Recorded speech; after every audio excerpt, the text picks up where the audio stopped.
Salam Media Sriwijaya. Pengurus DPD Organda Sumsel mengikuti kegiatan Mukernas Organda tahun 2022 di Hotel Grand Mercure Lantai 5 Kemayoran, Jakarta, Selasa tanggal 6 September tahun 2022. Ketua DPD Organda Sumsel Ismail Hamid SMHK didampingi Sekjen DPD Organda Sumsel Muhammad Ashar SH dan Humas Saftarina SPD yang hadir pada pembukaan acara yang dilakukan Menteri Perhubungan RI Budi Karya ini mengaku DPD Organda Sumsel siap ikut serta menyukseskan Mukernas Organda ini. Kami hadir dari Sumsel bersama beberapa pengurus DPC Organda seperti dari DPC Muara Enim untuk ikut serta menyukseskan Mukernas yang digelar tiap tahun ini. Semoga banyak kebijakan yang berhasil disepakati dan bermuara pada kepentingan masyarakat banyak, ujar Ismail Hamid. Ketua Umum DPP Organda Adrianto Djoko Sutono ST, MBA dalam sambutannya menyatakan rasa bahagia atas terselenggaranya Mukernas pertama Organda tahun 2022 ini. Setelah melewati pandemi kita bisa menggelar acara ini. Sesuai tema yang kita angkat, kita ingin kolaborasi dan optimalisasi dengan digitalisasi yang kita punya.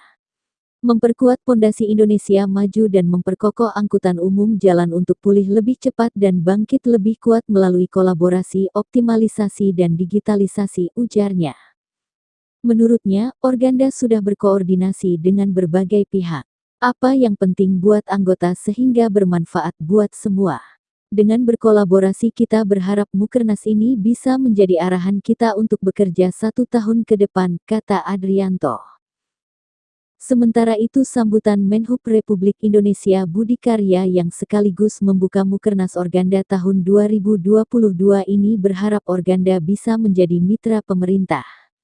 Bukti kolaborasi sudah jalan. Saya yakin Organda bisa membantu pemerintah, kata Budi yang pada kesempatan ini juga memberikan pernyataan bahwa selaku perpanjangan tangan pemerintah dirinya berharap kenaikan harga BBM subsidi yang mulai berlaku tanggal 3 September tahun 2022 tidak diartikan sebagai kebijakan yang sepihak. Justru kenaikan itu untuk mereka yang mampu. Kenaikan ini untuk kesejahteraan masyarakat. Kenaikan ini untuk yang mampu sehingga tidak memberatkan masyarakat. Tak ada pilihan lain, ujarnya. Mukernas Organda tahun 2022 dilaksanakan selama 3 hari yaitu tanggal 6 September sampai dengan tanggal 8 September tahun 2022 diikuti seluruh pengurus DPP Organda se-Indonesia. Pada kesempatan ini juga dilakukan penandatanganan deklarasi bersama keselamatan.